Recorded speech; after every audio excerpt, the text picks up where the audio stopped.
Fala pessoal, eu sou o Davi e nesse vídeo a gente vai voltar para o Japão do século XI para percorrer uma estrada famosa que ligava Kyoto até Edo, que é conhecido como Tóquio hoje em dia. Eu estou falando do Tokaido, isso mesmo, um jogo de 2012 do designer Antoine Bouzard, isso mesmo, francês, ele não é japonês, e da editora Fanforge. Esse jogo está lançando aqui no Brasil, na verdade já lançou no Brasil pela Galápagos, e é um jogo que a gente vai percorrer essa estrada famosa onde velocidade é o que menos importa, e ganha esse jogo quem consegue reunir a melhor experiência de viagem, conhecendo novos amigos, apreciando a paisagem e a culinária, e é claro que se sobrar uma graninha extra, a gente também traz as bugigangas pro Brasil, porque brasileiro é assim mesmo, tem que trazer a armuama, não é isso? Então é isso mesmo.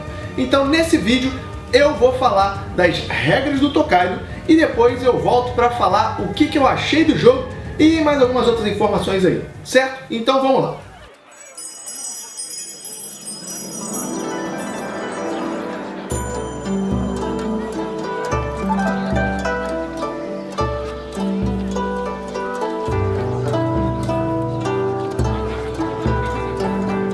No início da partida, embaralhe as cartas de souvenir, fontes termais, encontros e refeições viradas para baixo em seus respectivos espaços.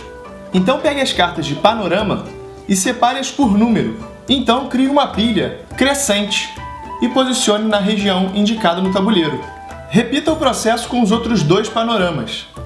Coloque próximo ao tabuleiro as conquistas e a reserva de moedas. Cada jogador recebe 2 viajantes e escolhe um para ser o seu personagem do jogo. Pegue então um meeple de uma cor à sua escolha, o token para marcar a cor do seu meeple em seu personagem e o marcador de pontos de vitória da sua cor, posicionando na posição 0 da trilha de pontos de vitória. E então pegue a quantidade de moedas indicadas na ficha do personagem. Assim que todos os jogadores tiverem escolhido seus personagens, sorteie a ordem dos jogadores colocando seus meeples aleatoriamente na primeira estalagem.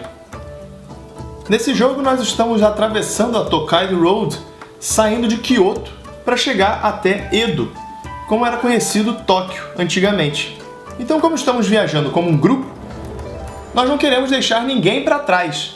Então nesse jogo, sempre quem vai jogar é quem está por último na estrada. Aqui na estalagem é uma fila. Então, para que esse consiga sair, todos os outros têm que sair primeiro. Então, vai começar a jogar o último jogador da fila. Esse jogador, então, vai escolher qualquer espaço da trilha até a próxima estalagem. E é qualquer um mesmo. Ele só precisa pegar o seu meeple e posicionar no espaço à sua escolha. Então, o próximo jogador vai escolher algum outro espaço disponível da trilha e posicionar o seu meeple realizando o efeito daquele espaço. E todos os outros jogadores seguem dessa mesma forma. Assim que todos os jogadores já estiverem na estrada, o último jogador é o jogador ativo. Então ele vai escolher um espaço livre para colocar o seu meeple. Então se o jogador verde coloca o seu meeple nesse espaço, agora é a vez do amarelo. E repare que o amarelo ficou com um espaço livre à sua frente. Então, mesmo que ele ande para cá, ele continua sendo o último jogador, então ele vai jogar novamente, posicionando o seu meeple em um outro espaço disponível. E assim por diante, até que todos eles cheguem na próxima estalagem. Assim que não tiverem mais opções de movimento, os jogadores começam a entrar na estalagem. Sempre do último para o primeiro, ele posiciona o seu meeple na estalagem. Repare que o primeiro a entrar na estalagem vai ser o último a sair. Então, os jogadores começam a formar a fila para a estalagem e depois, na hora de sair, o último que entrou é o primeiro a jogar. Alguns espaços da trilha possuem 2 posições. A segunda posição ela só é disponível no jogo para jogos com 4 ou 5 jogadores. Para 2 ou 3 jogadores, esses espaços não estão disponíveis. Ficam disponíveis apenas os espaços marcados na trilha. Quando 2 jogadores ocupam os 2 espaços disponíveis de uma ação, o jogador que tiver no espaço extra é considerado o último da fila, então ele joga primeiro. Mas sempre que um jogador chega primeiro em um espaço, ele precisa escolher o espaço da trilha e não o espaço extra. Então vamos conhecer os efeitos de cada uma dessas ações.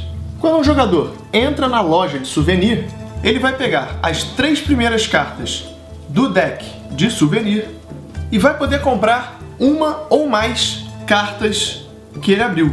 O preço da carta está aqui embaixo. Ele paga essas moedas para o banco e fica com as cartas que ele escolheu. As cartas de souvenir têm 4 tipos. O tipo das cartas você vai encontrar no lado inferior direito das cartas. E é formando uma coleção de tipos de souvenirs diferentes que você consegue pontuar mais nessas cartas. Então, o primeiro tipo que você pega te dá 1 ponto de vitória. O segundo te dá 3 pontos de vitória.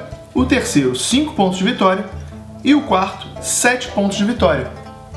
Se você pega um item novo, ele começa a contagem de um novo set, te dando 1 ponto de vitória. Qualquer item que você não queira comprar na loja é devolvido para o fundo da pilha do deck de souvenir. O espaço seguinte é o espaço do templo. O jogador que entra no templo, ele pode fazer uma oferenda para os deuses. Essa oferenda pode ser 1, 2 ou 3 moedas.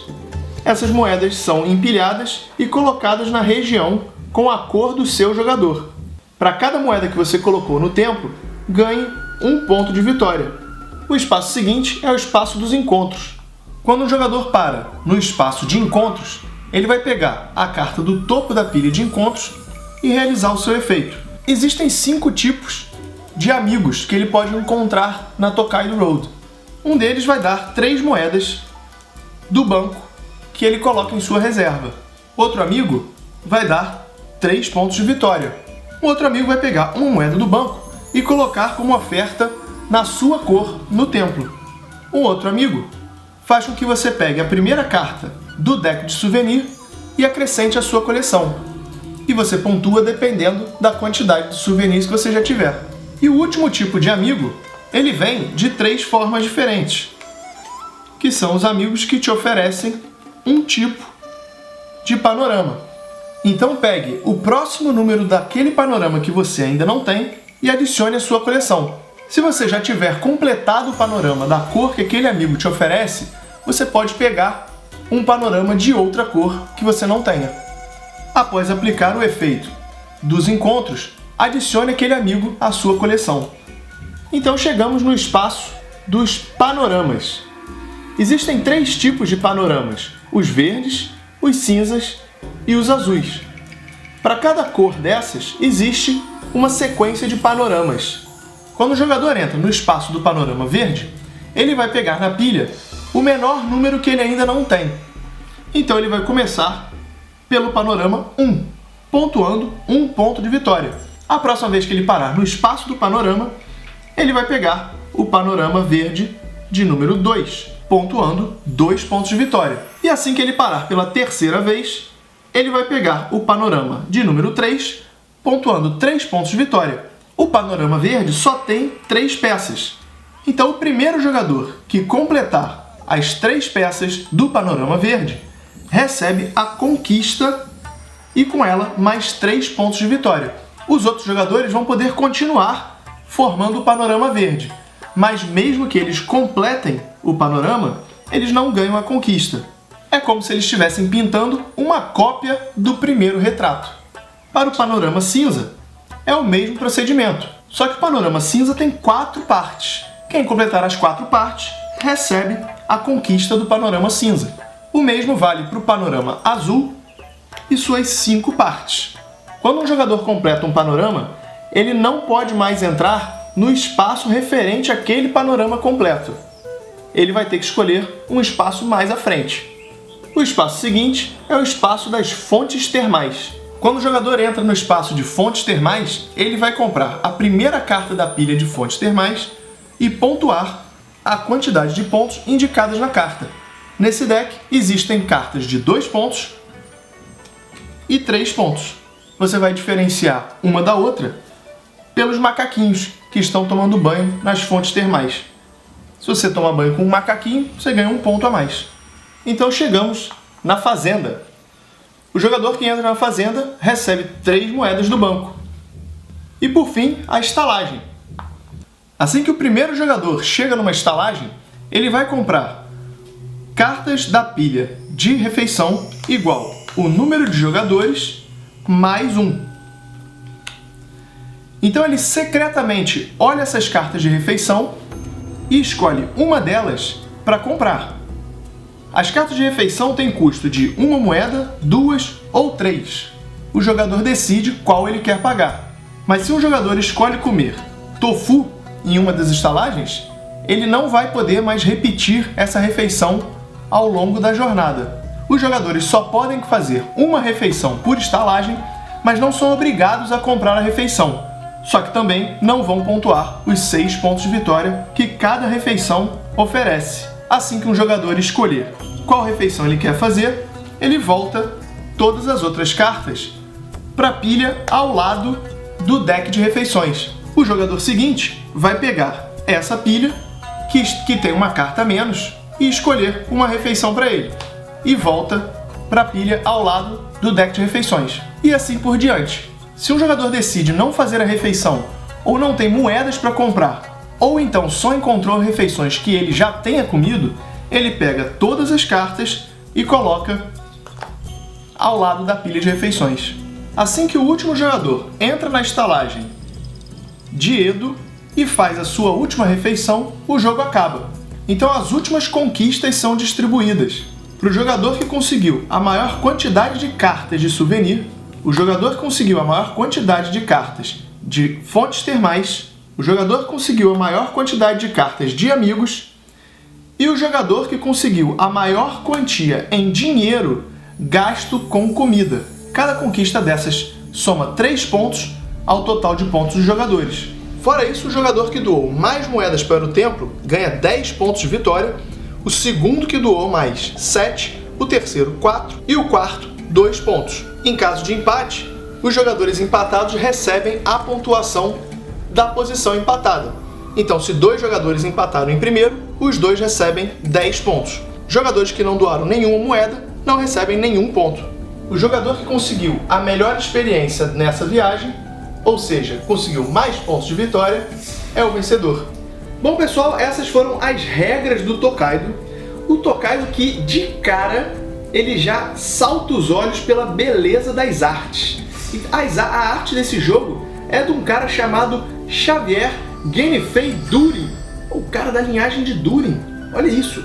Mas ele não usa esse nome, ele usa um apelido, ou sei lá o que é Nayade. Então o Nayade é responsável por essa arte maravilhosa desse jogo, que não é só um joguinho bonito.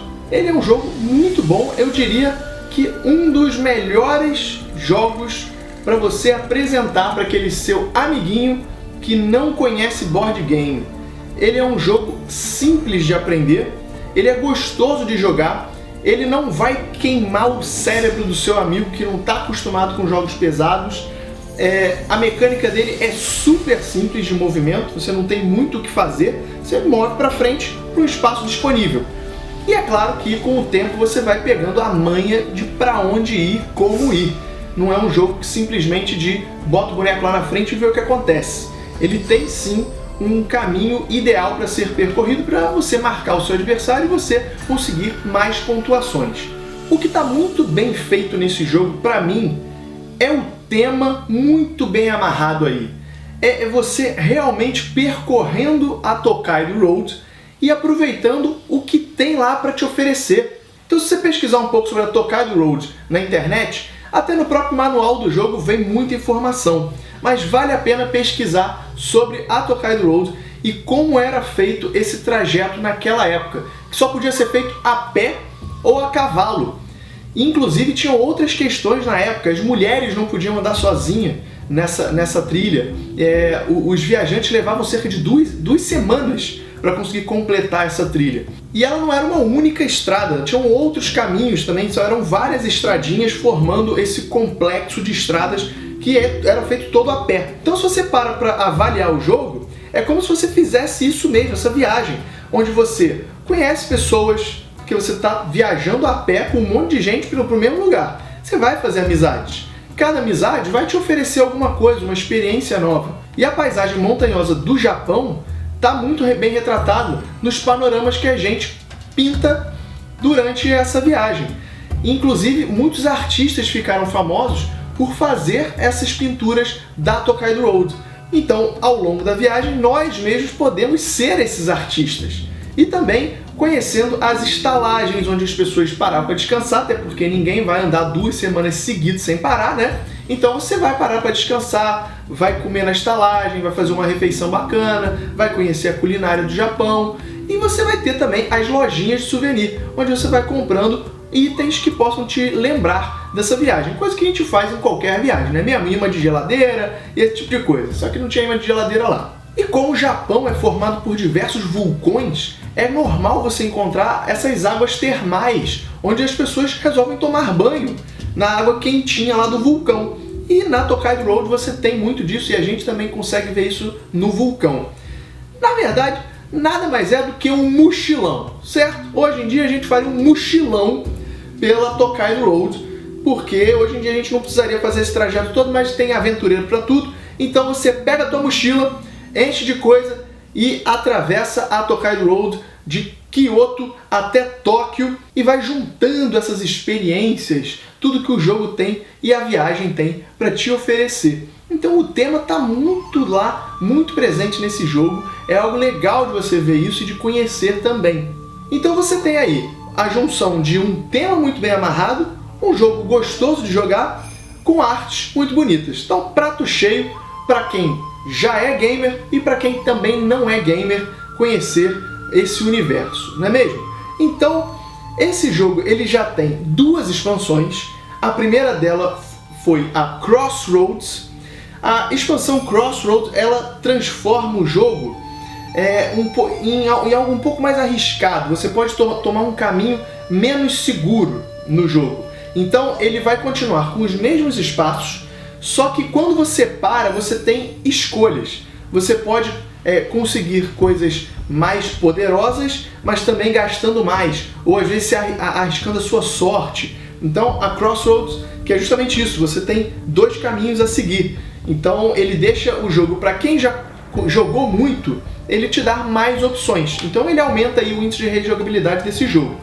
E aí, há 2 anos atrás, ou mais, rolou um financiamento coletivo no Kickstarter de uma versão de luxo desse jogo. Imagina, se já é um jogo bonito, imagina que não seria a versão de luxo desse jogo. Pois é, rolou há mais de 2 anos atrás, demoraram horrores para entregar o jogo, mas entregaram o Tokaido versão de luxo, que veio com uma outra expansão. Essa expansão ela adiciona novos efeitos toda vez que os jogadores chegam nas estalagens. Então eles só acrescentam um efeito a mais. Mas essa expansão ela foi disponibilizada junto da edição de luxo e depois vendida separadamente. Então atualmente o Tokaido tem essas 2 expansões. Falando na edição de luxo, tá ela aqui atrás de mim, numa caixa nada pequena. Vamos comparar o tamanho das 2 caixas. O Tokaido já não tem uma caixa muito pequena e a caixa da expansão aqui da edição de luxo é maior ainda.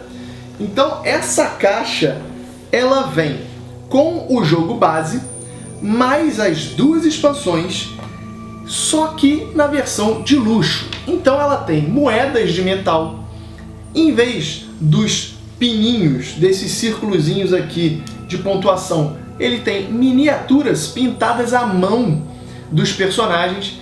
Ele tem muito mais personagens do que os 10 que vem no jogo base e também vem num tabuleiro maior, onde cabem as expansões no mesmo tabuleiro. Fora isso, ela vem com um CDzinho de música, que é a música que você está ouvindo ao longo do vídeo, e agora já está disponível. Não se chama edição de colecionador, acho que se chama versão de luxo. Eu estou chamando de versão de luxo, mas na verdade essa é a colecionador e a de luxo é que está disponível, acho que agora para vender.